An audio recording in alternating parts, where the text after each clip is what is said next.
What's going on, everyone? This is Jonathan with Cinco Squad. We're back for another week. Thanks for tuning in for episode 63. With me are my boys, Trey Day, Grandpa J, and Mike A. Fellas, how you doing tonight? Good. Great. Mikey in a new Awesome. place. No jerseys Yes. hanging up behind Yes, him. sir. I know. Well, we'll get the prison wall. The prison wall turned to your right. How's it feel, Mike? Good. I was telling you guys before we started that it's still a little weird. Still kind of adjusting to the fact that it's quieter. I don't have to be as mindful to stay quiet and stuff like that. And it's odd to be like, okay, like nobody's coming through the door at any point in the day. It's just me, and it's odd to. I don't quite know how to describe it. It's just kind of odd to be by myself. So basically, you're openly cussing out your TV screen every time you watch Yankee games now. Oh yeah, I can yell at the Yankees, Rangers, Giants, Notre Dame, UNC, all I want. It's just if someone does walk through the door, that's not right. No, exactly. I didn't let them in, therefore they shouldn't be there. Now, do you get Yankees games from Rikers Island, where you're at right now? Some of them. This series is good because it's the Yankees and Mets. So like we got fans all over the yard that want to see that game. So it's on. Why not visiting times for us once a week? You could call. I think they set my visits on Mondays and Wednesdays. That double check that was awarded, bro. That's why I can do this because we recorded on a Wednesday. So. Well, boys, how's your week down below? Sad. Good, man. No more. It's like a full week by Wednesday. I can tell you right now, I've had a shitty sports year. I'm so glad the sports year is over. I went through it last night with Trey, and I was like, Yankees lost in the ALCS. Syracuse had an abysmal season. Michigan football lost in the semis.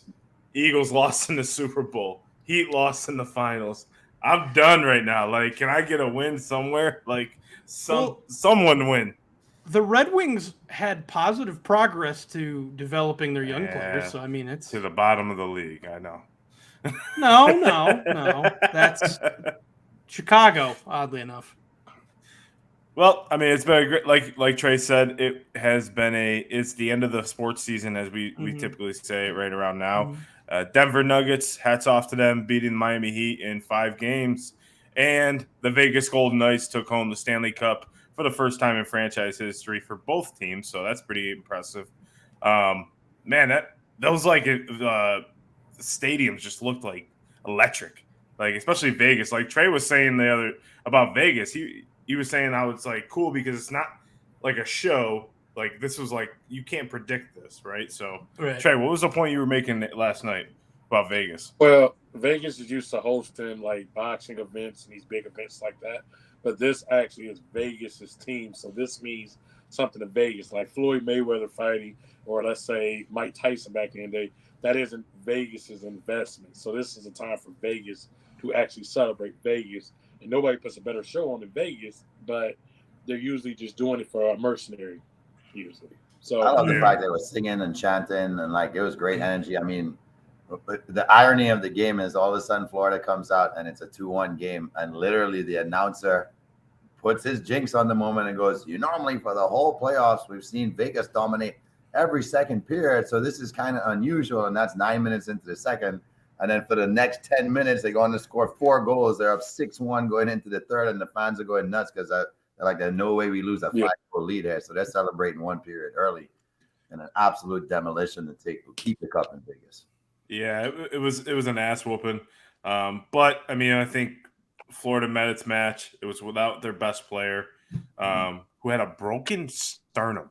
Played game 3 and 4 with a broken sternum. Matthew Tkachuk. He was playing the games with it. I was like, wow. They said his brother had to carry him out of his bedroom to go warm up during the game. I'm like, But see, that's the thing about hockey I don't get. It's like, why would you let someone skate at 50%? That's hockey. 30%. I mean, they don't. they don't feel like they can. Now that I put my foot down, that's a broken. Right. Like you broke your chest pretty much. Yeah. So like you can barely, like if you run wrong, hit or something, you could puncture a lung, puncture Heart attack. punctures. Yeah, puncture your You know, lung. you can have some Heart. sort of any organ. You know, but like a lot of the times we always make jokes about how saying like, well, they take a puck to the face, go to the locker room, and get stitches. That's usually a normal thing. I don't know. It's just a tough guy mentality that they have for hockey, that they can play through anything. But well, they were showing the 30 for 30 with the Mighty Ducks when they played the Devils in the Stanley Cup about 30 years ago. I would say like 94. And the guy from Anaheim who took that hit, and he said, I can't remember who it was. He said he didn't remember a thing. Paul Correa. Thank you, Paul Correa. They said in today's game, whoever hit him from Jersey would have been out of the playoffs. He would have been in concussion protocol. He went back for 10 minutes in the locker room and came back out ready to skate. yeah. He scored. He was Scored out his first cold. shift. Actually, when I say out cold, he was out cold. Like, Oh my God. motionless. It was a vicious His gloves hit. flew off. His gloves flew backwards. He was like still, and I don't believe it was 94. I think the Rangers won in 94. If that's Yes, what you're shaking your head, Mike. So Yes. he has to own. Mike has to own that. So I think it was 90. Yeah, sorry, no, it was probably like 90. 7. 2, I think. Oh wow. 2002? Okay. I think so. And those type of hits for Paul Correa kind of like shaped his whole entire career, because he took more of those hits and ended his career pretty much. So Smaller guy, and like you said, back then they used to be able, and it was Scott Stevens who was notorious throughout his career for laying those kinds of heavy hits. Yeah, Correa was like, he couldn't have been any taller than like 5'9", 5'10", and yeah, and Stevens was like, I think Stevens came back to score. That was crazy. On his first shift, he just fired a slap shot. Yeah. One of the most famous calls in hockey playoff history, off the floor on the board. Yeah. It was. I'm sorry, Jamie. Did you just say 5'10" was tiny, Mister 6'4"? Bro, on the ice, you look nothing but 5'2". I'm 5'10". I'm 5'10". I catch Mail all the time. They're like, "Oh, that guy's shorty." I'm like, "He's 5'10". She goes, "Yeah." I'm like, "I'm 5'10". God damn it! Not all of us were blessed with your amazing height, Jamie. Yes. I'm blessed with long limbs. So it was a great NBA Finals, NHL Finals. Sad. I always say it's sad when the last game happens, because then you don't get any more until next year. But that's the best thing about sports. We'll have it back next year. But talking about what's in Mike's cup for the week, Mike, what do you got for your first ever Cinco Squad in your new apartment? What's in your cup? Today we substitute a cup out for a glass bottle, and that is a glass bottle of Mike's Hard, not lemonade, limeade. Mike's Hard Limeade. Homemade limeade. Well done. Is it homemade and you just put a label on it? Pretty much. I have see, that was one of my move-in gifts, was I have a label printer now, and so yeah, I'm just making my own. It's not alcoholic whatsoever. It's just I squeezed a bunch of limes into a bottle. Sounds right. So Mike was doing for the past 4 hours. A little river water in there. Put it back. It's pretty good. It's pretty good. Refreshing. Refreshing. It's refreshing. Yes. After a long week. So it's good. Yeah. No. It's. I was expecting like some sort of like concoction that you made. Like, I thought about it. S'mores with like Reese's Pieces and with peanut butter whiskey. I'm getting to thinking now. That's not a half bad idea. I got my buddy to give you a recipe. He made a drink a couple of weeks ago that had like coffee and whipped cream and all sorts of crazy shit in it. So I got. Oh yeah, I'd love to. Yeah, I'm big on that. So please do. Please send them my way. Well, while Mike takes his sweet drink, we're gonna listen to Grandpa Jay's bets of the week and his sweet bets. So, Grandpa Jay, take it away. Well, ladies and gentlemen, unfortunately, I had not a rough week. We're 3-2 because the Heels did not do their job in Game 4 and even up the series. They actually came out a lot more flat than I thought they would, and Denver took full control of that game in the second half. So, but Man City did win the treble, even though Inter Milan played all over them for most of that game. So It's a nail biter for Man City fans. They pulled off the 1-0 victory. Pretty sweet goal by one of their defenders. And we got our baseball bets right. So we got a couple of things right. Golf tournament, pretty amazing finish. Kudos to Nick Taylor for the 72-foot heard around Canada. What a great way to end. 4th playoff hole on the 18. I mean, fans are going absolutely just crazy hoping he pulls it off. And when he putts it, you just had a feeling that something special is going to happen. The place absolutely erupts. One of the players gets tackled by a security guard. I swear, if I'd rather choose that than to go 5-0 and win a couple grand, I would have said, you know what? I'd rather have this moment to remember in sports, to allow them that moment to celebrate something fans would never forget. So kudos to him. On that note, we're going to go back to golf this week, but I'll tell you, since I've ran out of a lot of real estate, I just have to stick to baseball, but I'm not going with pro baseball. I'm going with the College World Series. We're down to the final 8. And I'm going to take the 4 teams who I think will end up in the semifinals to win their game 1s on Friday night and Saturday night. So give me TCU over Roberts. I'm going to take Florida to win. I'll take LSU, and I will take Wake Forest. So Wake Forest and Florida seem like the 2 teams kind of on a collision course right now. Wake Forest is pretty great pitching, and Florida just has some dogs out there that they're a refuse to lose kind of team. They've got a lot of comeback wins. So TCU, Florida, LSU, and Wake. And let's take it to the U.S. Open in L.A. this week. Talking golf. A lot of people are talking the course suits Spieth. They love Koepka coming off his last victory. A couple of people talk about DJ coming out. Some of the pundits have chosen Max Homa because he went to school in Cal. Homa. But I like the Norwegian Victor Hovland because he's been playing pretty damn good leading up to this particular tournament. A lot of people think it's his time, and they're going to label the win on Sunday as Hovlandwood. So it won't be Hollywood for a day. It will be Hovlandwood. So give me Victor. I know I'm going out there with the golf. It's probably the hardest thing to predict in a field who's going to be the outright winner in a tournament. But I got nothing else to bet on, guys. College World Series and the U.S. Open. So you got TCU, Florida, LSU, Wake Forest, and give me Victor Hovland because there's going to be Hovlandwood this weekend on Sunday when he hoists up the U.S. Open beautiful trophy and win his first major. Yes, sir. So that's Jamie's bets of the week. And I think Jamie had a bet for me, didn't you? I had one for you. Since I've been betting golf for the last 2 weeks, threw it out there in our chat before the show tonight. I said, if you give me 18 months, I will beat you in a round of 18 at a course of my choice. Oh, not yours. Oh, boy. I feel like that's fair. That's fine. He's going to take me to a course he's played 74 times and be like, all right, here we go. That's the great thing about golf, though. Like, you can play it over and over again, and, like, it just depends on the day. If you're out there playing like shit, nothing's going to click, right? But if you're out there and you're rocking it, like, it's – like the first day. So, like, for example, for my birthday this past week, Malin bought a round of golf at the Trump for me.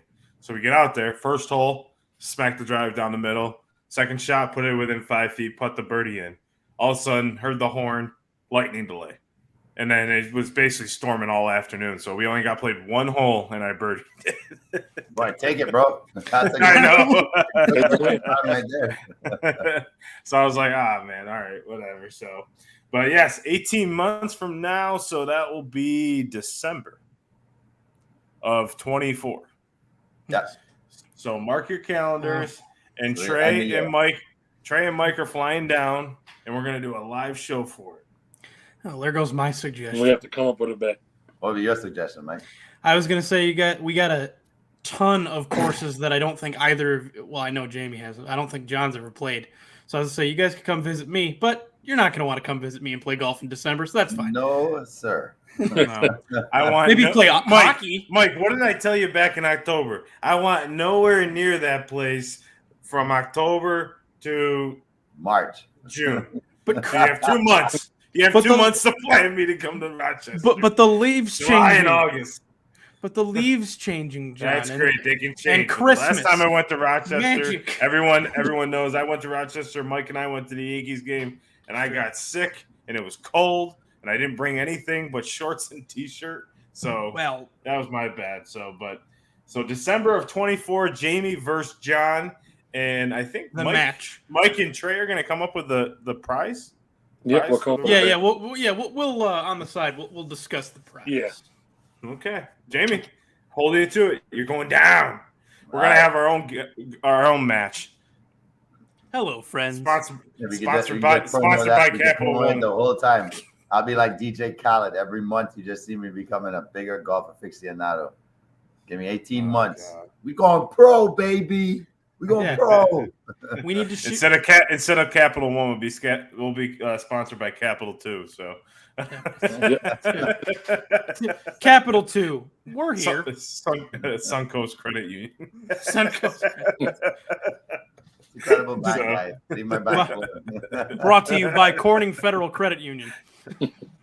Well, as we take it from the course to some stadium talk, the Oakland A's have finally got approval to build their $380 million stadium, which sparked some interest about a topic for this week. So, is having a big fancy stadium really that important in sports?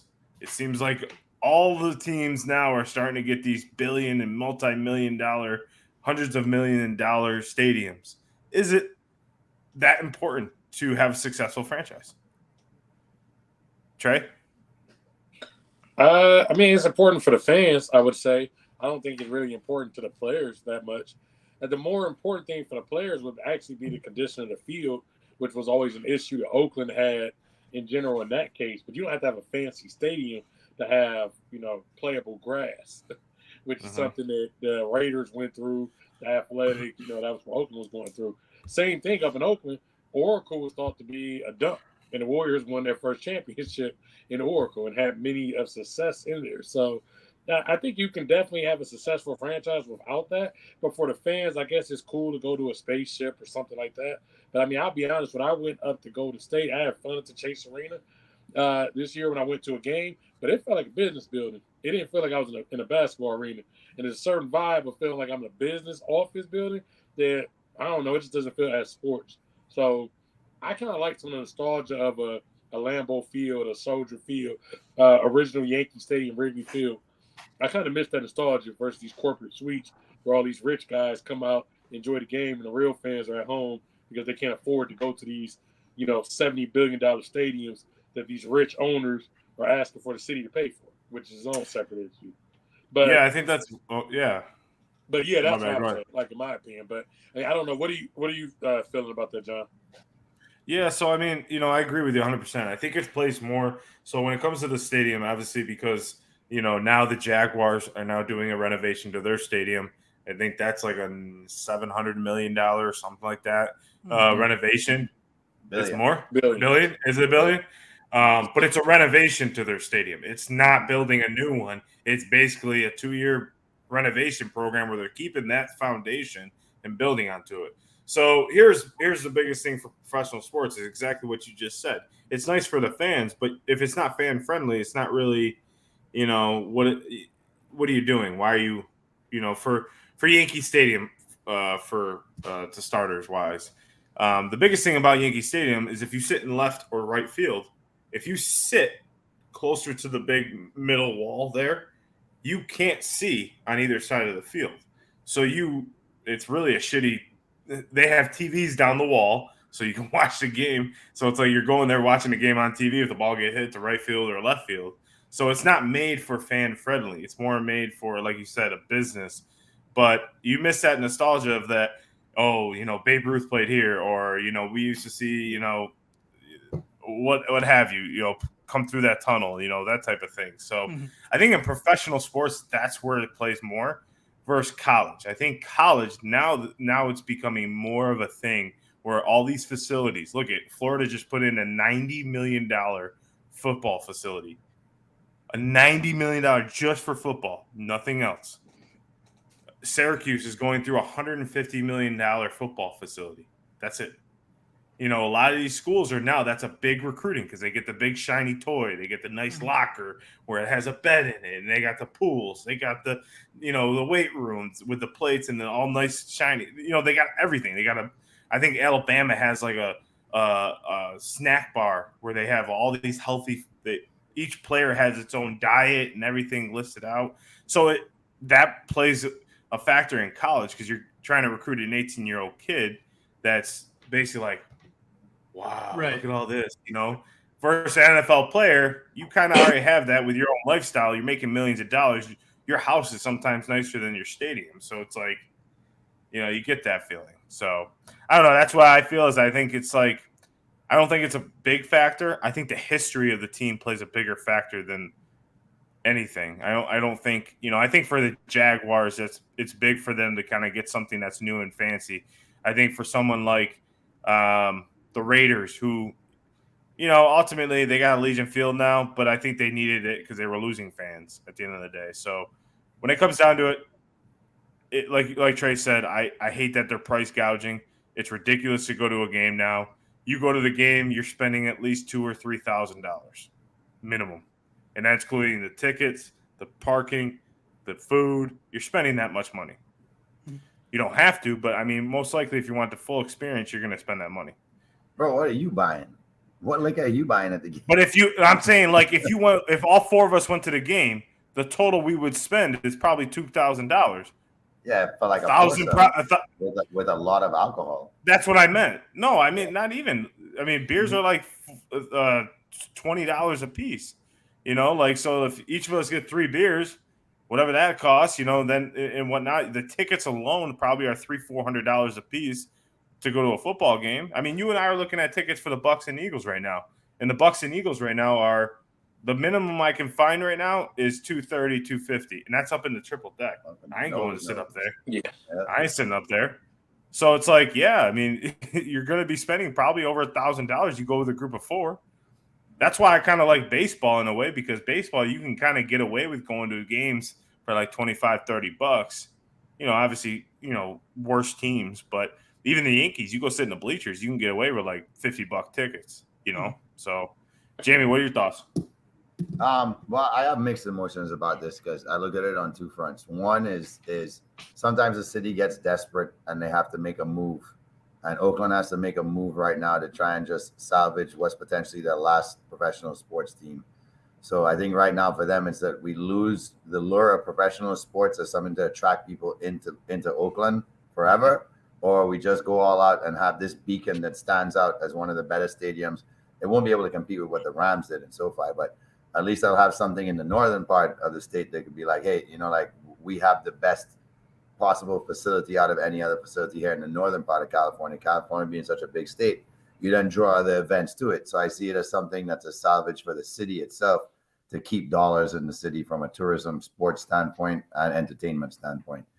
Then there's the other side of it where Trey made a great point, and John, you said it too. It's like, let's look at the team itself, right? And then what would that do for the particular culture of that particular team right now, and that fan base right now is miserable? Does that revive the fan base that you give them something brand new and shiny, but you're still not willing to pay for a roster that can compete on a yearly basis? So if you're going to go and spend $2-3 billion, you have to be willing to invest into a potential winning product, not just put anything on the field and expect people to come.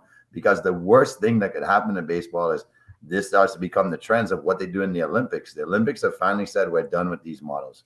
Brazil lost billions of dollars doing it. Prior to that, South Africa lost billions of dollars doing it for the World Cup. And I think they finally said, forget building all these fancy stadiums.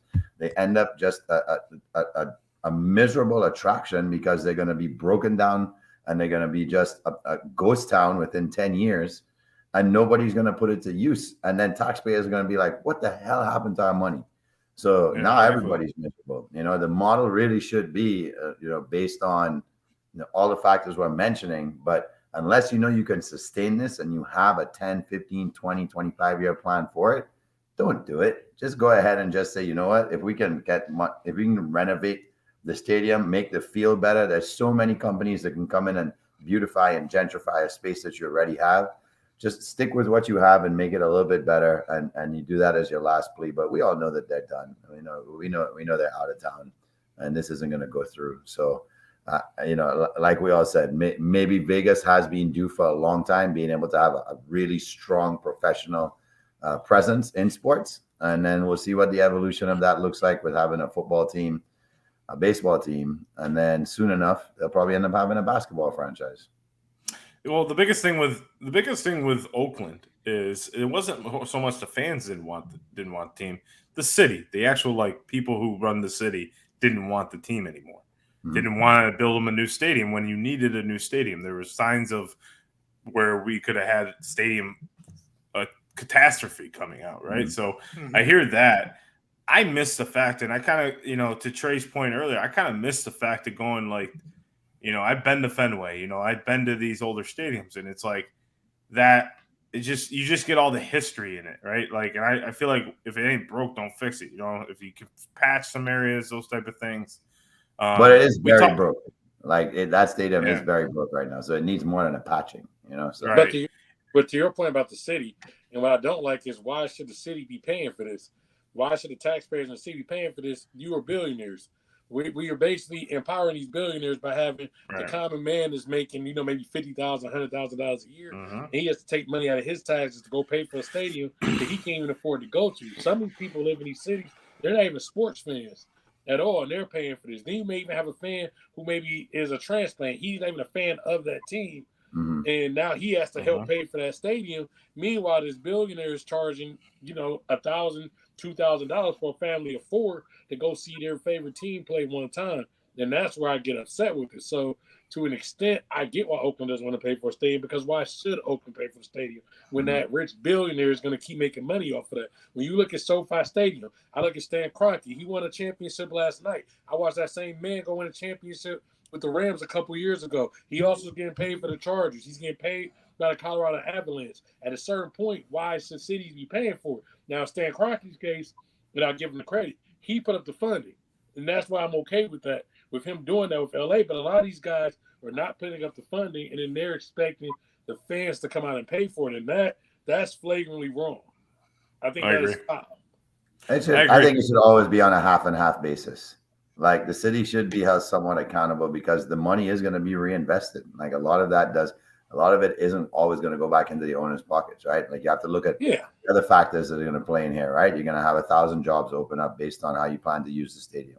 You're going to be able to do that, right? Like whatever is raised from the amount of revenue that brings in, you're going to be able to set up certain, avenues and streams that go back into the city and are reinvested in whatever your philanthropist, ideals are. So, there's ways where you figure like some of that money is going to go back, but I think a half is probably the fairest way to do it moving forward. If the owner says, look, I'm willing to put half on the line. So now half of those taxpayer dollars can go back to more useful stuff, be it city infrastructure or other things that really needed paying attention to, like paying your teachers and cops more to make sure that you have educated kids and safe streets, right? So exactly, because the Jacksonville Jaguars, why do we need a swimming pool in the middle of a football stadium? Yeah, I never understood that. I never understood that. They do it. They did it in the Diamondback Stadium too. I think they have one with the Marlins. If I at least with the Rays, they're the Rays, so they have they have a tank. That makes sense. Where they have a Ray, but you can't go in there, right? Like, Mike, what do you think, prisoner? No, I agree with a lot of the points you guys are making. What gets me specifically what prompted this was the A's side of things. I mean, obviously near me, Buffalo just broke ground on their $1 billion completely new Highmark Stadium.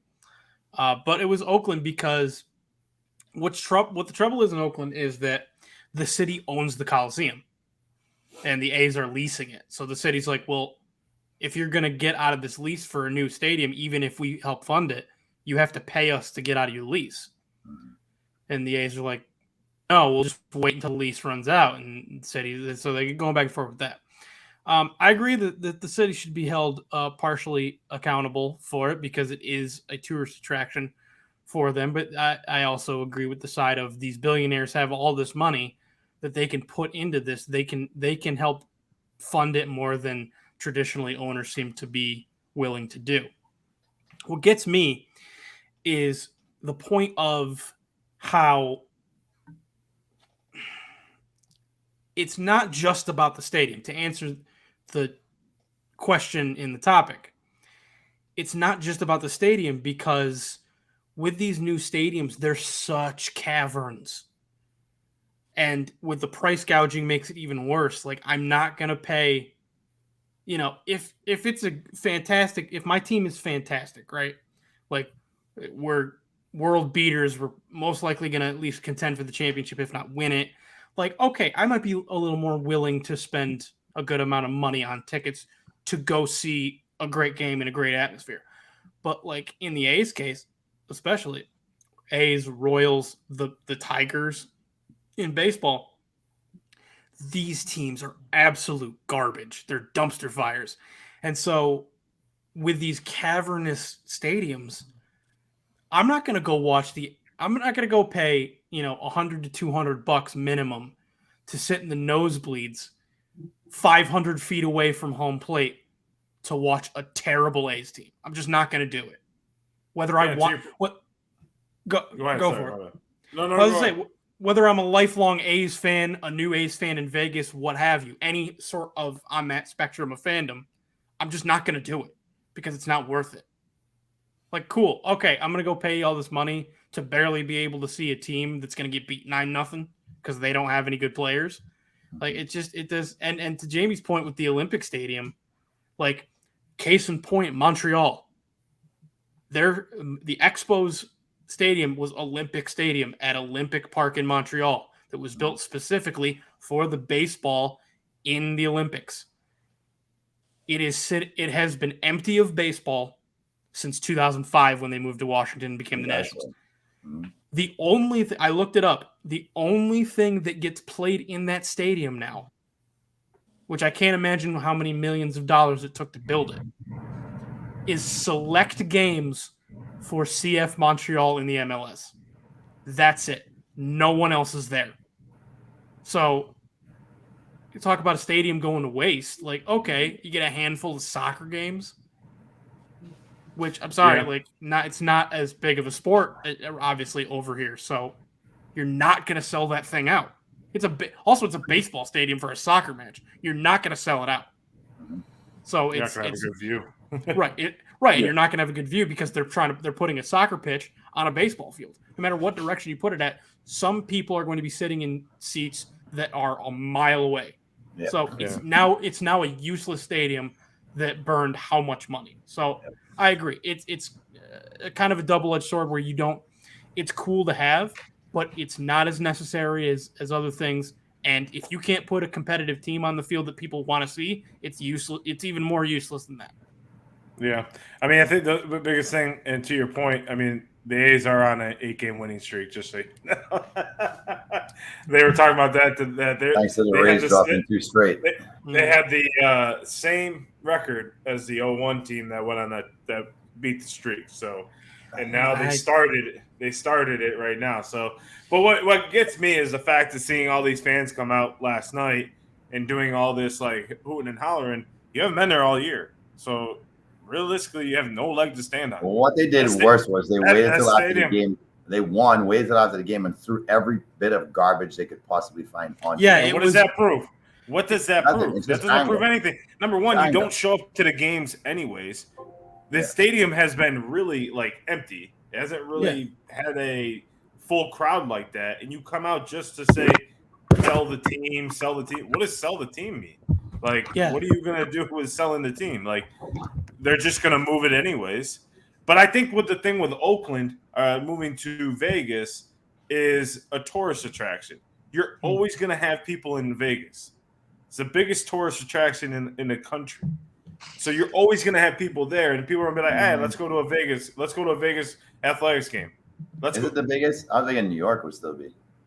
I mean, New York has the biggest population, but I mean, I think Vegas is probably either a top or in the top 5. It's up there. It's definitely regardless of where it is in the top 5. It's up there, right? So you're gonna get that traction. So I'm all for the move because they're not putting anyone in the stands now. So why not just have random people in the stands that just maybe want to go watch a game real quick? That's what the Raiders are doing. You think the Raiders are getting all those fans? Those are all Raiders fans? No, they're tourists that want to go see. Just like when Mela and I went to Vegas, we went to the T-Mobile Arena and saw the Vegas Golden Knights. Now, granted, they were good, but why not? I don't see the hurt in that. Now you move a team from like Montreal to Washington. I don't understand that because you have a lot of, I guess that's a different topic as well. Is like why should teams move, that type of thing. But I think it's strategic in their aspect for the A's owner. They're like, we're not selling out the park, and now you're telling me to sell the team to do the same exact thing. It doesn't make any sense. And I don't understand that, Jamie. I agree. I was like, so you're just trashing the stadium? You're not helping the cause of the moving. So well, that's the thing is it's a reverse boycott. They're essentially telling them to leave. Yes. They're telling them to sell the team and they're telling them to leave. They're saying, move faster. We don't want you here anymore. Yeah. Well, as we talk about coaches and we talk about teams and, where they're funding and everything, one of the biggest things that, Trey brought up earlier today was, should coaches count against the salary cap? Now, I didn't know this until Trey brought it up. I didn't know they were part of the salary cap. I thought they were separate. They're not. They are separate.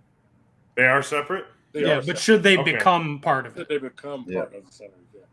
Because of the outrageous contracts that they're getting?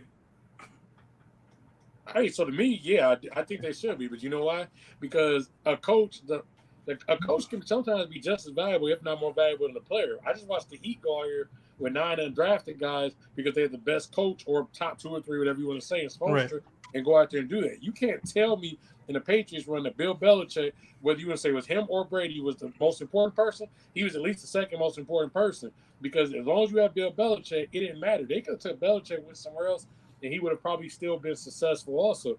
So to me, it is a certain point where it becomes a cheat code. I don't get where certain teams are cheap with their coaches. It makes no sense to me. Like, I love, and I know it's different, but in college football, what Nick Saban does every time he goes and gets, all right, you got fired, you were head coach, come on my staff. Because why not load up? Because that is a cheat code. So I do think the coaches, especially with the salary, it should be a part of the salary cap, in my opinion. The other thing, too, with coaches is, remember, you can technically trade a coach. Like Doc Rivers was traded to the Clippers. You can trade a coach, so I can't be part of the salary cap. At one point, when the Rams was what everybody want to do? They wanted to go find the next Simon Bay. Well, that says was a certain amount of value. I would have never went to go hire, these other 30 guys. I would have came over the top of their head, threw Simon Bay $40 million, and said, all right, come here if I want it, because he doesn't count against the cap. So, yeah, I think it's a form of almost a cheat code. So, yeah, the coach, to me, should be part of the salary cap. You know what that would do, too, right? With them not being a part of the salary caps, make it easier for the fire and release them and let them go, because ultimately them not being a part of this, they're not a part, right? You're saying? They're not. Right now they're not. So them being not a part, they don't go against the dead cap. They don't have to continue to pay the contract. It doesn't go against what their salary cap is. So with them being, I think we would see longer tenure coaches. We wouldn't see the 3-year firing. We would see the 4 or 5 year development. And I think that's where I kind of see why it should, because I feel like so many teams are ready to jump the ship just because the first couple of years aren't good. But you also have to see what the team puts in front of you, right? So I think it's not all on the coaching, right? You can have a great team. We've seen it. But if you have a shit quarterback, the team doesn't go anywhere. So we've seen that before, right? So if you have a great team, but you don't have the right guy leading that team as a coach, you got to give him some time. But I think also, like, that's where it starts. So I don't know if it should count against the salary cap, but I disagree with you thinking that it creates longevity. I think it's the complete opposite. I think how could it though? How could it not? Because you're going to have someone that value. You have to pay someone. You're going to have $10 million in dead cap. No, but you have to pay them what they're valued. Like, you can't tell that you can't hold a coach. You can't hold it over his head that his price tag has to fit within your cap. Like, his professionalism and his career counts as a separate entity to the team's success or how you build a team. So you're bringing this individual in the hopes that he can put it all together and create a coaching staff around him or her. In today's game, you never know who will end up being. That is going to be able to put a championship product on the field for you. Now, we always not, as part of that coaching team, should we not throw in that the GM should be capped at a certain amount too, because of the role he also plays, which has a similar role in building this team? Should we also say that his team has to be capped? I don't think you can cap these what I consider administrative roles. I think you have to allow that to be a separate budget for your team, and then do the best you possibly can with that. Because how would the Chiefs keep Andy Reid if he was on a certain cap, but then another team freed up room and said, "Hey, Andy, we could pay you $8 more because we freed up a cap, but our team's shit. But you'll make $17 million more over the next 2 years, or $27 million more over the next 3 years if you come here with no incentives. You just have to come coach the Chicago Bears because we cleared the whole freaking roster because we can afford you." Right? So why is the coach going to be like, "No, I'll stay in Kansas City for $27 million less, even though I already have 3 Super Bowls"? Like, I think it'll create less loyalty because people would jump and teams would almost say, "Let's tank to get this coach and see if we could rebuild the product this way because you clear cap for the coach." That just seems weird to me. Mike, what do you think about it? So I've gone. This is one of the ones, and there's always seems to be, and it's a credit to you guys for the topics you guys are able to come up with. This was the one I kept going back and forth with this week. And honestly, I think no, that shouldn't be on the salary cap because of a different. I hear what you guys are saying, but I think there's a different factor, and that's the one we've talked about a million times on here and outside of here and all that, and that's parity in sports. A lot of these teams aren't going to be able to afford to even keep the rosters they have if they have to pay their coaches, just because of what the standard of what you're paying a coach is. If you put them on the salary cap, that's, like, for example, the Raiders, who were god-awful and yet still wanted their guy. They got John Gruden for 10 years, $100 million. That didn't work out, obviously, but there's no way they'd be able to pay him that at all and still keep their team together. There's, baseball doesn't have a cap. It's probably going to at some point, the way it seems to be trending. The A's, Royals, Tigers, Reds, Marlins, Rays, to a certain extent, the Mariners, like all these teams aren't going to be able to afford their coaching staffs and keeping their teams. And so then you run into more of a situation where you have a greater chance of a great roster, terrible coach. Yeah. Terrible roster, good coach. But why can't they figure it out? I think with the CBA, I think with the CBA will go up. Then you dumb down the value of the coach if you cap it. But you have to bump it up so much. But the thing is, like, when you but why why can't that person be paid based on what their value should be? Why do they have to have a ceiling? But the inherent thing, even with that, is, and I'm actually okay with not having a salary cap at all in sports. If we're gonna have a cap, then we need to do it because LeBron James is worth more than $50 million to a franchise that he gets paid per year. So if we're going to do that, then I see it's either no cap or we need to put them in the cap, because what I was saying is Belichick does raise the value. So what I'm saying is, you said you wouldn't be able to afford Belichick. Yes, you would, because you know why? Because you're going to cut the DB every year, and you're going to pay Belichick because he's going to coach up the next DB to be better. So that's why you can afford to pay Belichick. But to his point, ultimately, when you're looking at it through the lens of the current salary cap, if the coaches were added to it, they would raise the salary cap higher because you would have to, right? And I think it plays a different scenario, because in a way, like what you said, I disagree. Andy Reid couldn't just jump ship in the middle of your contract, because you can't just do that. You can't just jump ship. And if you put him under the salary cap, he's kind of like a player. He is like a player at this point, where he can't just leave the contract and go for another job. That's where the stipulations come in, where you put them in the salary cap, is that these coaches can't just up ship and leave right in the middle of like maybe a good run or something like that. So when you have that security, you do have the longevity. So if Andy Reid comes to the office and say, "Hey, I want to be traded. I want more money. I want to be traded. This team wants me." Then you make a sound trade. So maybe you get their two offensive coordinator, like their offensive coordinator, their good DB coach or whatever for Andy Reid. And it's like a player trade ultimately. Like that would be more interesting for me to see teams more do that, because they're already like Trey said, they did that for Doc Rivers, so that makes it more interesting because the coach. But the head coach is bringing his team of people there. You can't tell that head coach, "Oh, by the way," but he won't be able to. He would have to get traded. So like that makes it more interesting. No, but who's building the coaching staff? The head coach. So you can't tell the head coach the people you brought to this franchise up for trade. They'd be like, "Fuck off! I don't want." But that's what we're saying. If you're under the salary cap, the GM would be bringing in all the coaches and everything. So obviously, you build the whole entire. Yep, but then You how change does the that whole create the landscape. chemistry that you want? To me, it's going to dumb down the product.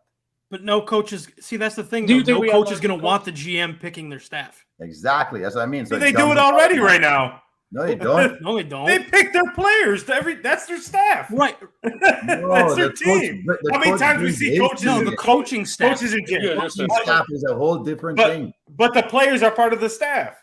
No, but I'm talking about the Right. coaching staff itself. The Like the players, assistants, the players are part of the payroll. Of I the get team. that. I get that part, but that part, like the players, are part of the staff. GM never listens to the coach, hardly ever.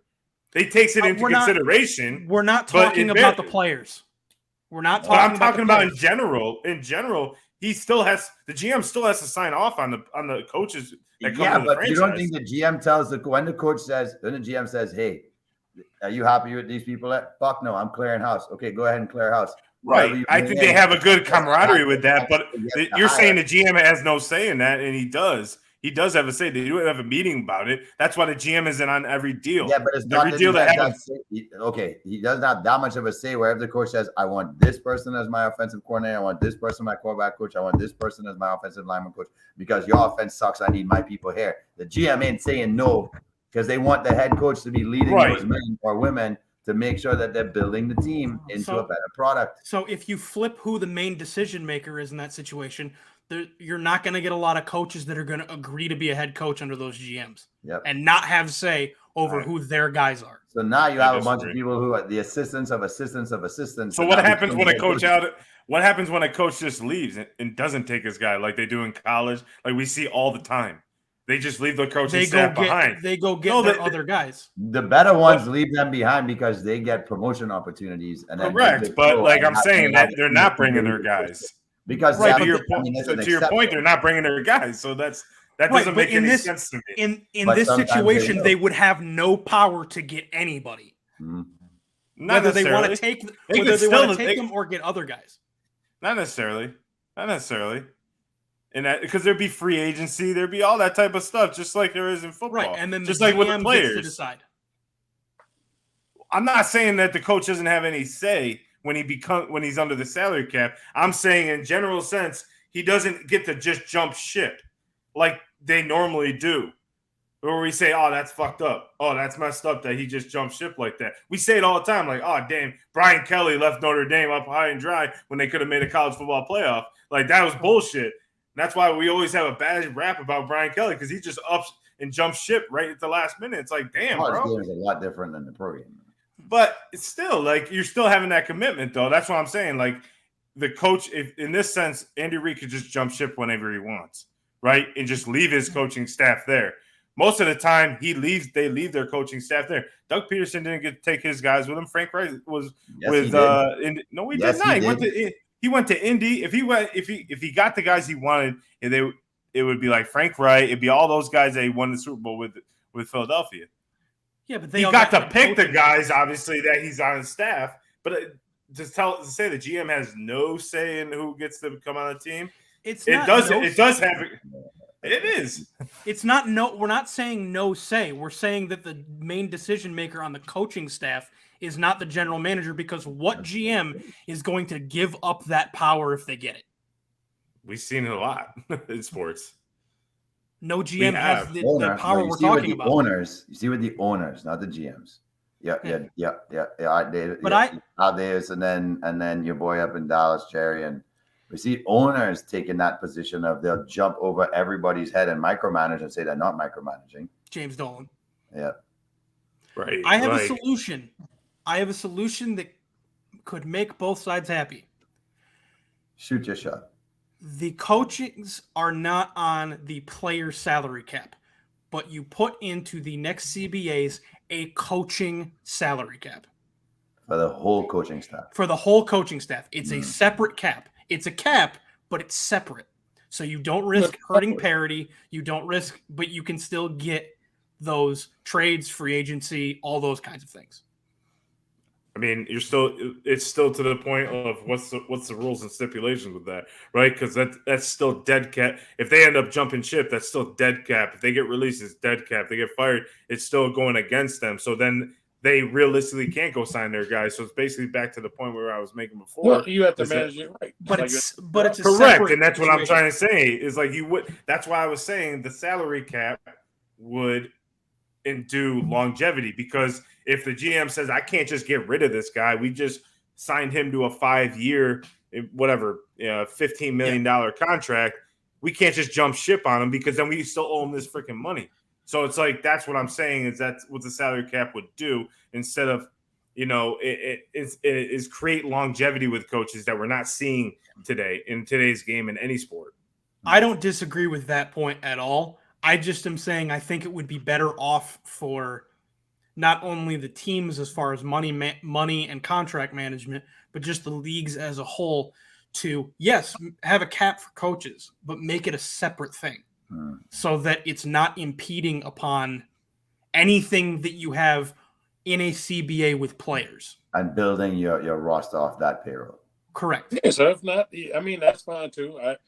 I really don't think it affects the parity regardless, though. I mean, because I'll put it like this. When you look at the NFL or NBA or any of these places, all we do is recycle the same coaches. Monty Williams was the Pelicans coach. Then he jumped up with the Suns coach. Now he's Pistons coach. Sam Van Gundy. We watched him go 3 places and fell out. Like, they're going to fail out and keep hiring the same guys. The issue with that inherently is because they just recycle the same people over and over again. We once watched Mike Brown be the Cavs coach, get fired, go be the Lakers coach, get fired, and then come back to be the Cavs coach while he was still getting paid from the first time he was the Cavs coach, because people just recycle over and over again. So I don't think it would affect parity that much regardless, because even when you look at sports, especially if you look at the NBA in particular, it ain't that many different coaches holding rings. It never is. Every coach who basically got a ring in the recent years with a Simpson Spoelstra, all are now in different places within the last 4 or 5. You go back to the 90s, Phil Jackson's basically holding them all. At one point, it's basically Red Auerbach's holding them all. Pat Riley's holding them all. There ain't but so many coaches in the NBA holding parity. If anything, it makes it more fun to do that, because now it puts a different value to me of said coach, where maybe another team says, you know what, I want to crack at Phil Jackson for real. So I'm going to come in and throw him something crazy this other team isn't. If anything, I thought it may create more parity, because now you are more likely to be able to get Belichick out of the Patriots situation years ago versus letting him and 2 coaches hold all the rings. Yeah. I do think it is different for football, especially considering some coordinators like Eric Bieniemy are getting paid near what some of the lesser paid head coaches are. Yep. So that becomes, I do agree but that's what I like about your total cap, because now if you're Kansas City, you make the choice. You have to let him go to get a head coaching job, because it's this offensive coordinator worth paying. So the only advantage it might be is that it gives more people opportunity to become head coaches eventually. I think it does, because if you're Kansas City, it pushes them. If you got, let's say, a $20 million cap, let's say, and you're paying Andy Reid 10, well, if you decide you're going to pay Bieniemy 7, that's cool. But now you got $3 million to figure out the rest of his payroll. Yeah. But that is the way sports works, because that's the same thing we do. If you're sitting, you pay Patrick Mahomes. Now I got to figure out if I can pay Tyreek, or is it worth not paying Tyreek Hill? That's how sports is built for the most part, except in baseball. Right. That's how team sports are built. That's why I like the idea of having it, even really, what Mike said, a separate coaching cap. That's why I like that idea. I mean, that's why I like baseball, because it has it always baffles my mind that one team doesn't just say, screw it, I'm going to go pay that luxury tax, whatever it might be. I'm going to throw the bag at every star player that becomes a free agent in the next 3 years, and I'm going to do it. I mean, I'm saying and get them, the Mets got Verlander and stuff like that. But I'm just saying I'm going to throw the bag at them, and it's going to pay off in the long run. That's why I never understood about baseball with the salary cap and whatnot. So I get your point, but I also get the fact that, and especially with the NBA now, the CBA, there's major changes happening in the CBA this summer. It's pretty much dropping the salary cap on, so they're not having as many paid superstars. So you can't pay a guy $40 or $50 million. You have to pay him lower in order to. Well, it's more penalties. You can pay. It's just more penalties for going over, which is going to make you less likely to hold a big 3, more likely to hold. I was going to say they're trying to stop the whole super team thing. Yeah, they're trying to stop that, but they'll never be able to stop that. That's the NBA. They'll find a way. The NBA is built on that. Always has been. Well, as we move on from that heated debate right there, fights. Get into some video games where we play tag team match, where we play franchise mode. But Shut this off brings sound, up Kevin. the new Madden cover was released this week, and Mhm. Josh Allen is the Madden cover athlete. But this brought up a good topic.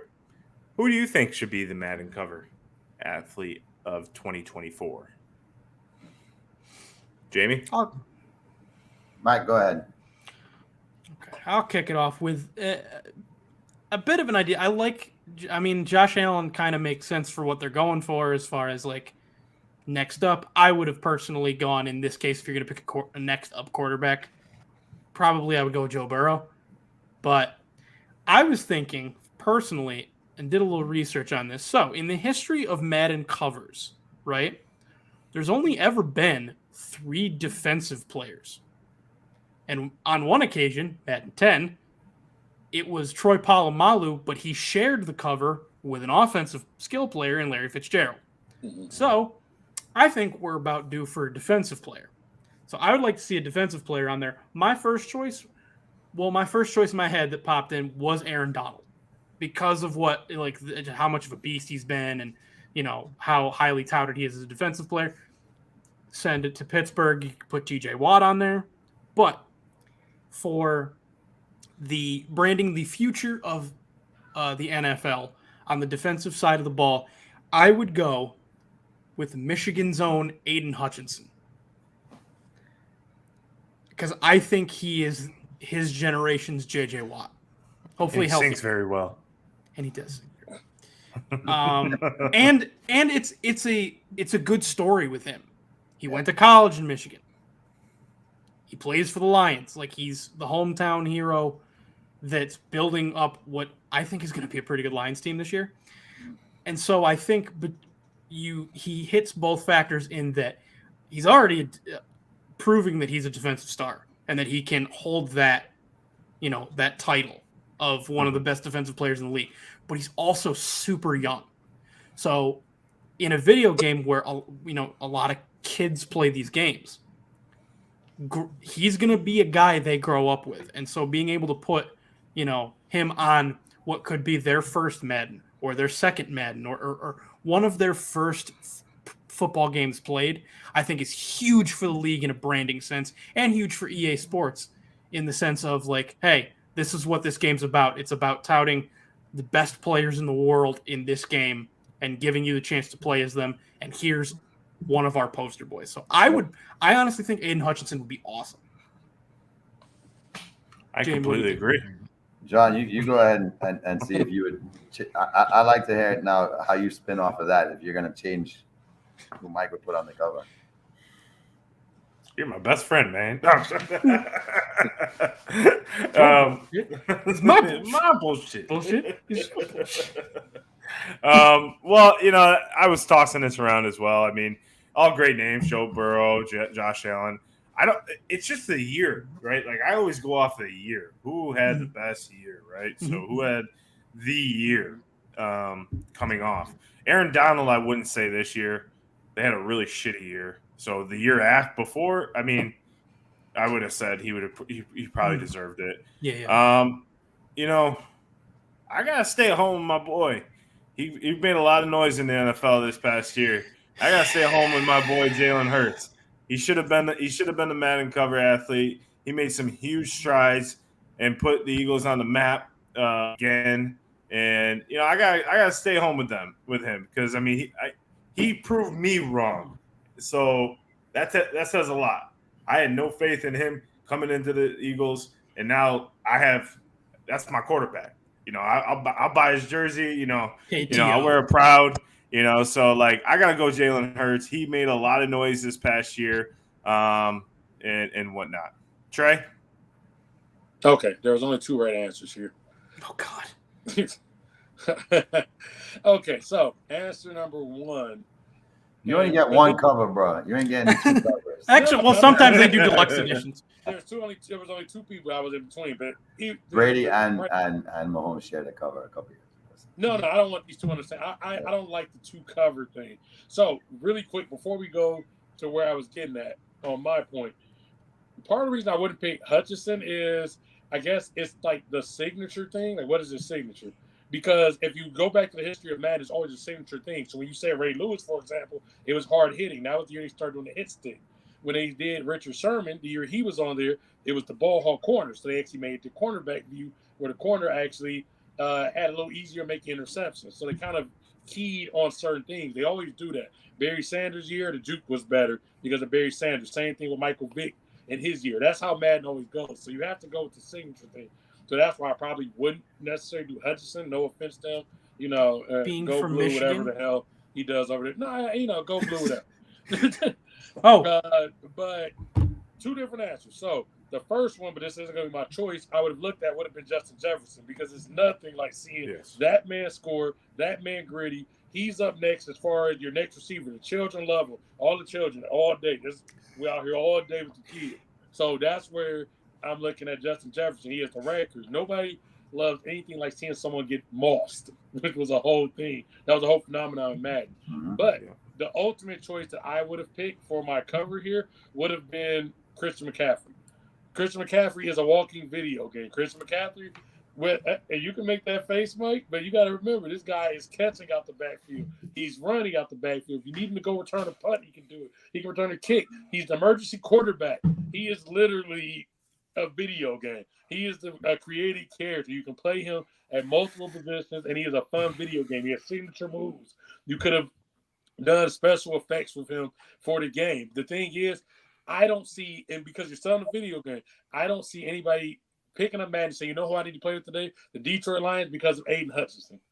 Because you're going to play with the highlight guy. Nobody's going to highlight you. I just want to run Aiden Hutchinson all day. You're going to put the Madden Hurts, curse? I can see You're going to put the Madden curse on Christian McCaffrey?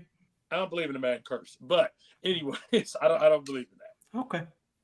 I don't believe in the Madden curse. You can go back and look at different years. Go ahead, pull it up. Yeah. In the meantime, pull up the research. But I want to hear Jay's pick. But go ahead and pull up the research on each cover in the meantime.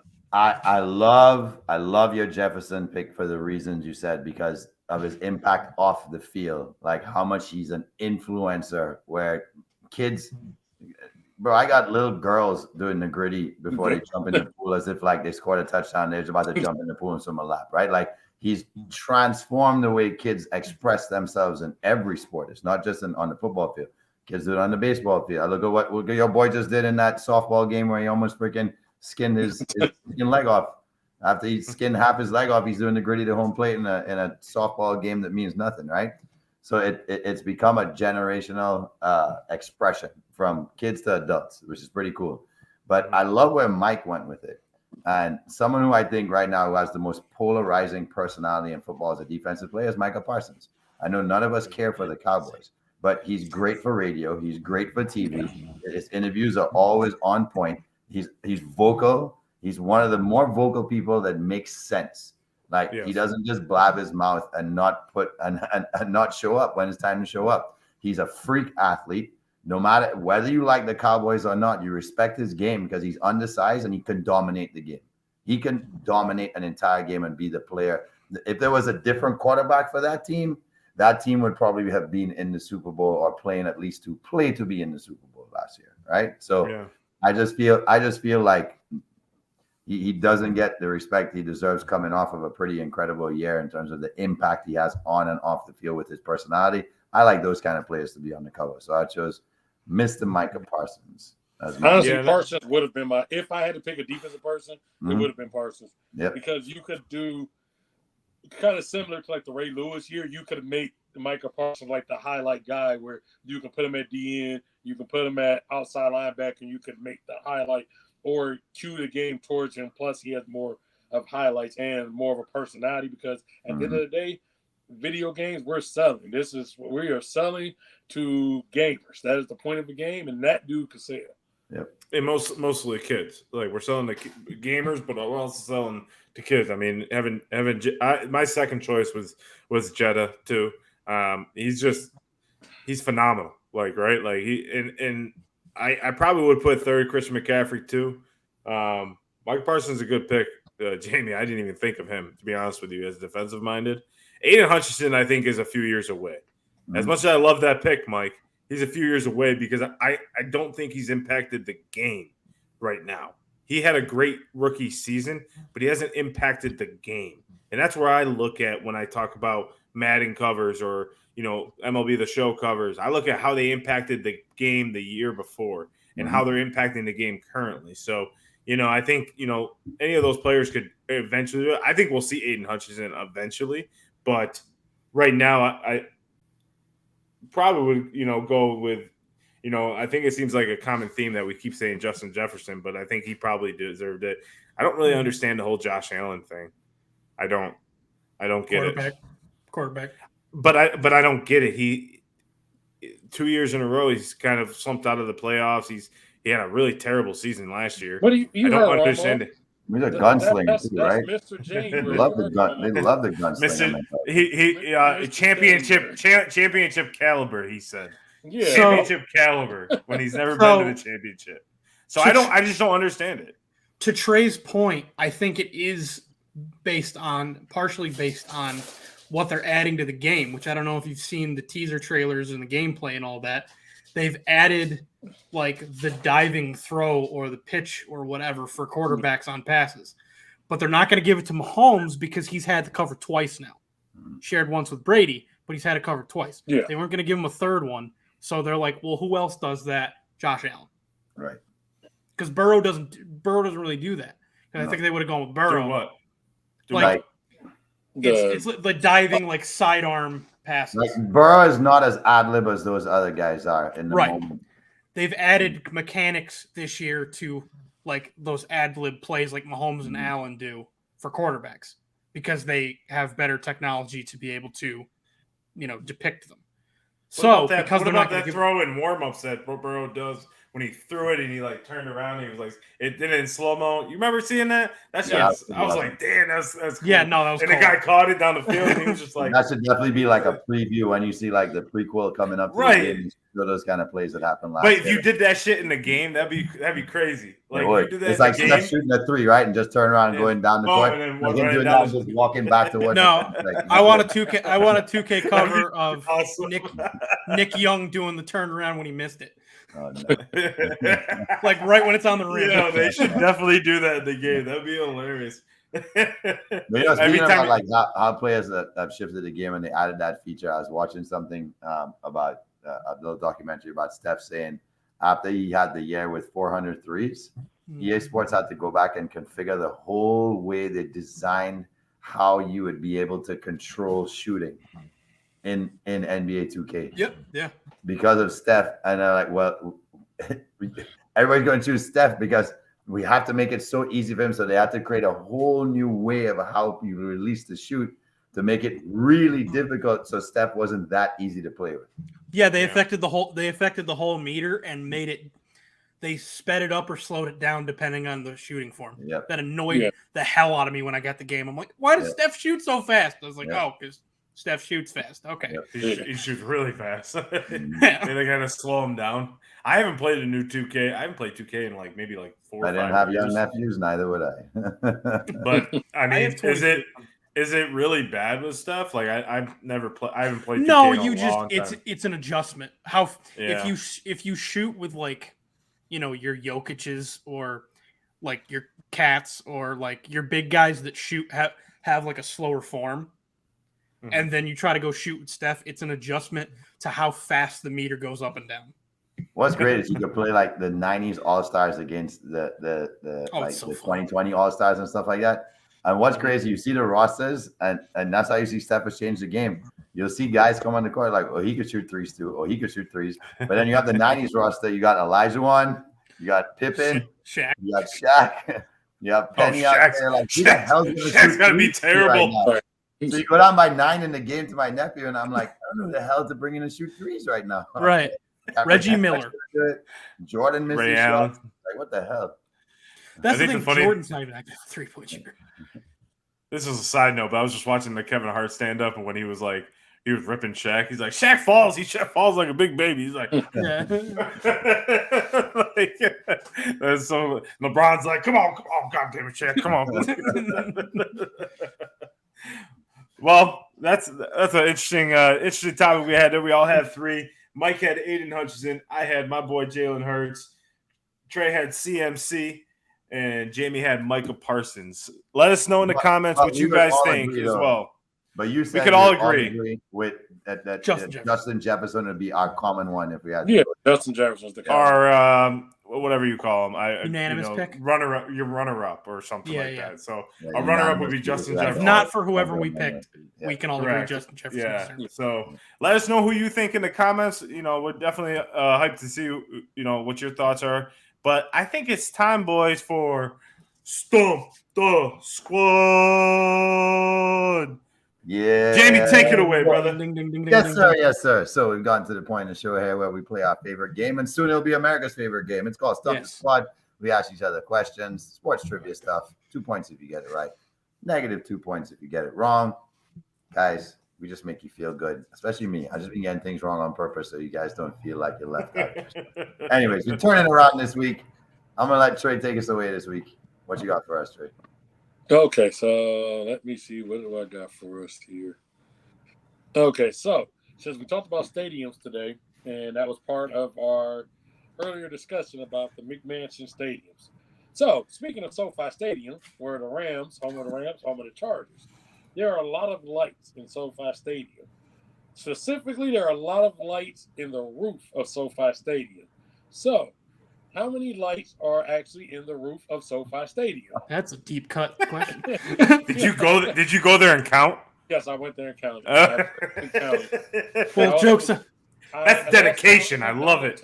Me halfway through, I lost count. I had to start over. Jokes on you, Trey. I too went and counted. He was right behind you as you got tackled.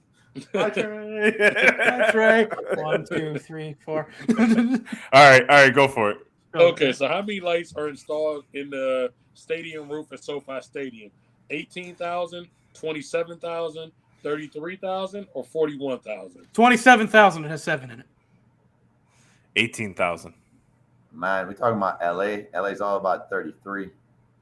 Magic all the way, baby. Give me 33,000. He was 32, but okay.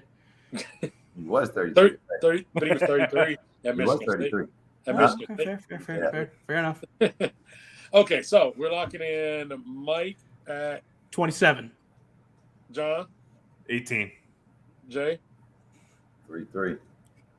Okay, so I have successfully stumped everyone except Mike.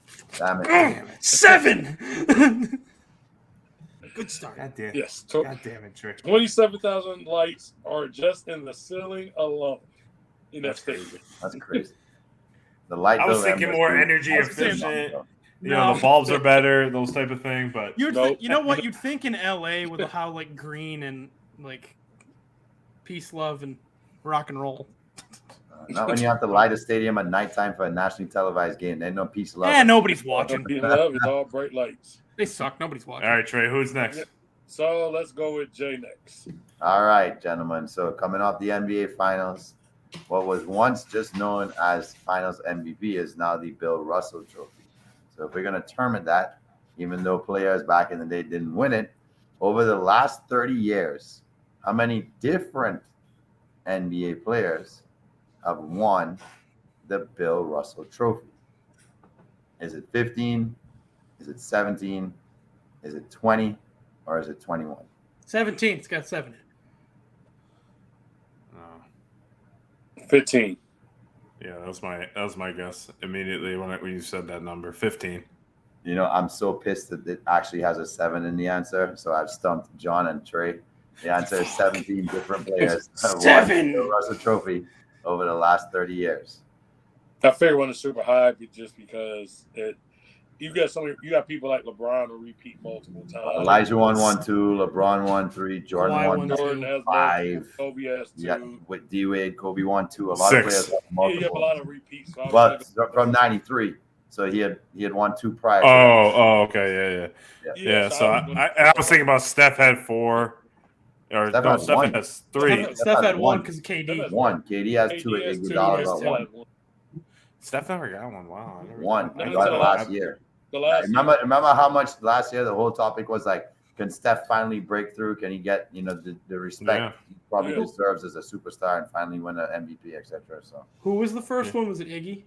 Yes. Iggy won the Yeah, first it was one. Iggy. All And right. then KD, and then Steph the last And one. then Steph, yeah. All right, Jay, who's next? You. All right. Ted Williams didn't just hit 406 in 1941. He also led the AL and NL in homers that season. How many did he hit? 47, 27, 37, or 38? Ooh, sevens.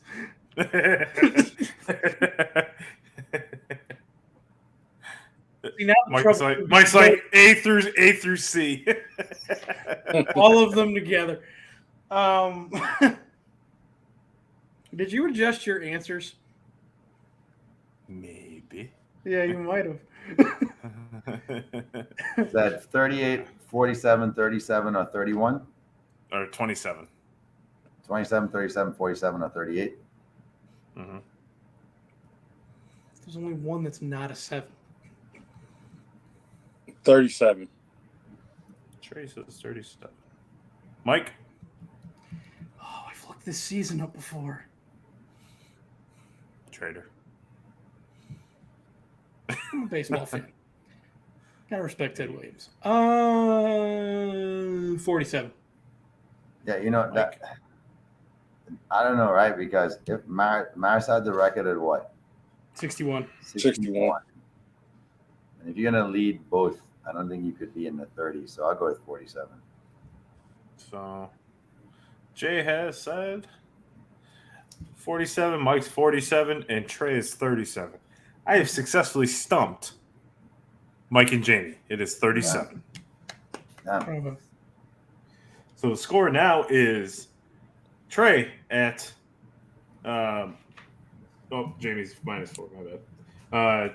Trey at 0, Jamie and me at -4, and Mike at 2. So it's between Trey and Mike right now, and I think it's Mike's question, right? The Mike's question. So Yeah, I gotta get it right at the top. Well, tie it. as a video game fan, I'm going to take us to the Madden discussion. Oh boy. As we all know, for a long time, the Madden game was on the cover was John Madden. But tell me, who was the first player to appear on a Madden cover? Was it A, Ricky Waters, B, Gary Brown, C, Kareem Abdul-Jabbar, or D, Garrison Hurst? Garrison Hurst. Kareem? I'm going to say that. A and B again. Huh? A and B, or A was Ricky Waters. Yeah.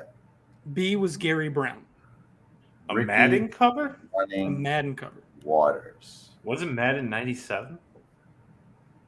Or The no? first one- Because they had first one- no. They had the Sega ones. So First one, I think Madden was. I think the first Madden was 93, to be honest. 93. Yeah, because it was in the. think- I think it was in the Sega. Because Madden was on the one, like the 40th edition one, I think. So I don't know. It's a great I'm one. gonna say Ricky Waters. You said. Ricky Waters, Gary Brown, Kareem Abdul-Jabbar, Garrison Hurst. I'm going Garrison Hurst. Ricky Waters. You know what?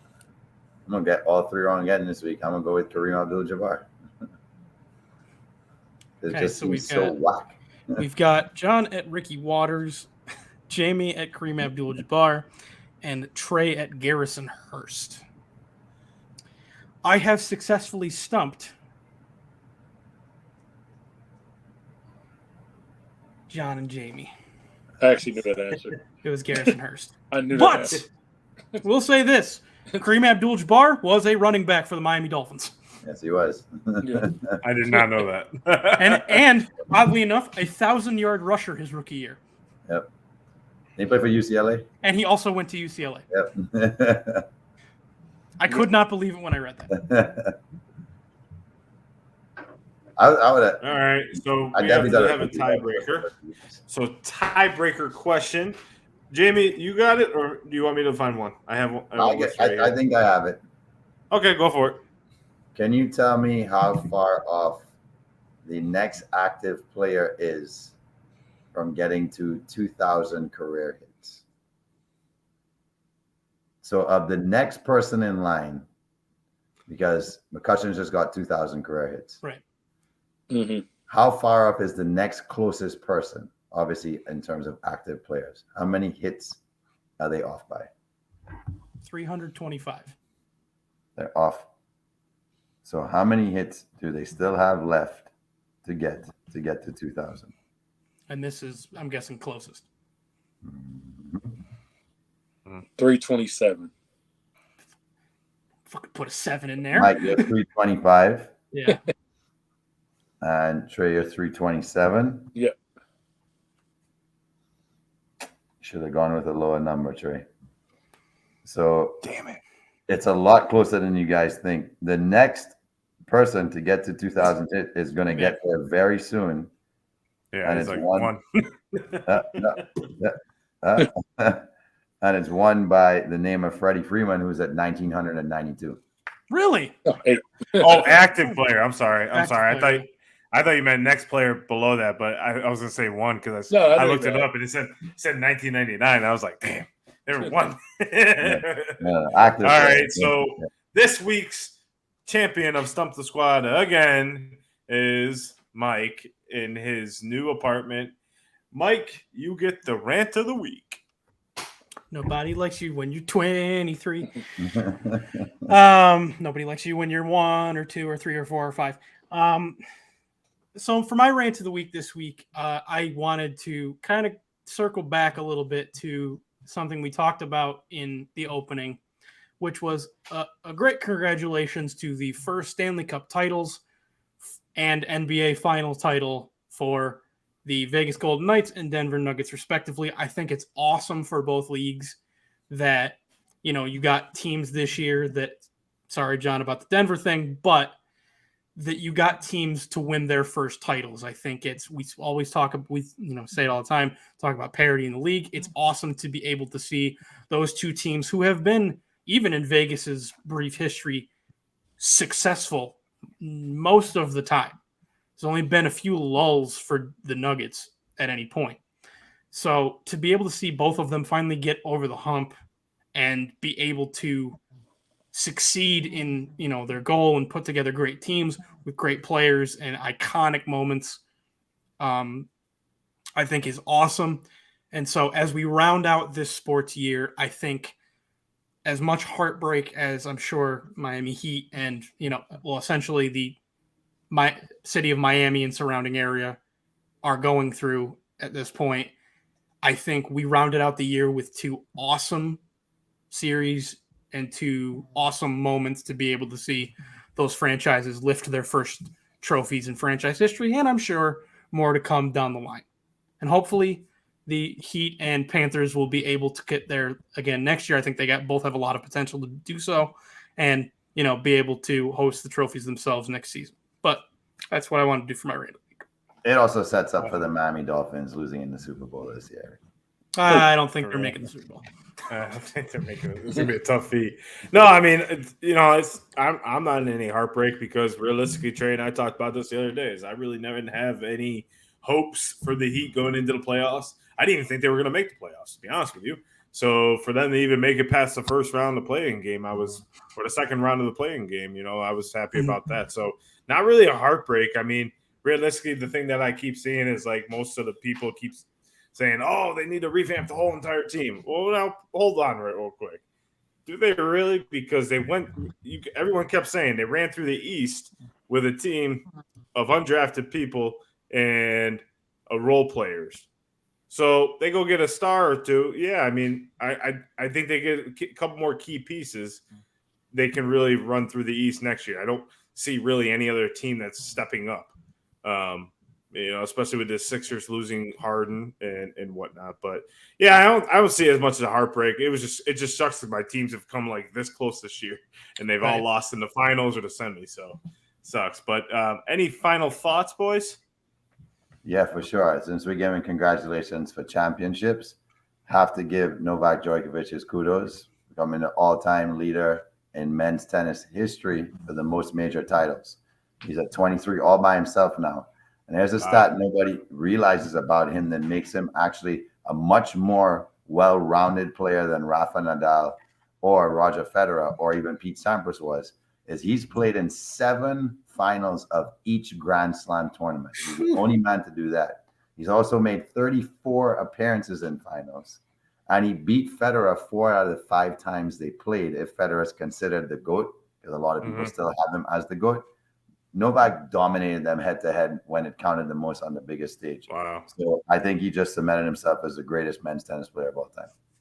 Wow. Yeah. And if it wasn't for the COVID years where he couldn't play in Australia and he couldn't play in France, and it kept him out of England too, and he could only and he couldn't get into America either for the US Open. If that didn't count, he would have probably had 2 or 3 more ready by now, and we'd have had this discussion last year at the beginning of Cinco Squad. So he's a legend in tennis. Yeah, it's amazing. Quick thought. Who is your US Open picks? We'll do a rapid fire before we close out the show. Mike, go. Rapid fire. Grandpa J already said Victor. Victor. Trey. Speak. Like I really got it. Just say a name. John Sawyer. Okay. just say DJ.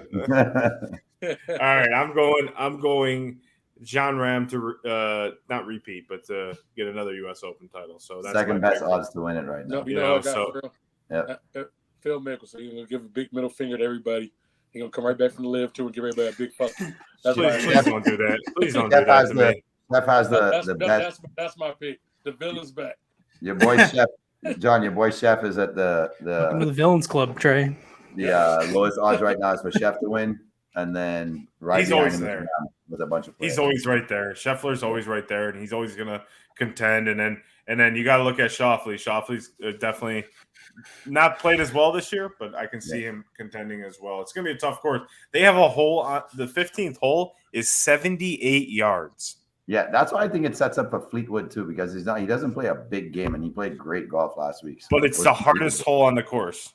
Yeah, it's weird, right? It's so short. Yeah. Well, it's short. It's surrounded by bunker. Like the whole hole is surrounded by a bunker, and then the grass is 3 feet tall around the whole entire. You have to. You have to hit the green. If you hit it off, you're in like deep grass. And if you hit it over the green, like it's troublesome. So it's definitely gonna be fun tomorrow. So I can't wait to wake up at 6 a.m. and watch it. So why it's in LA?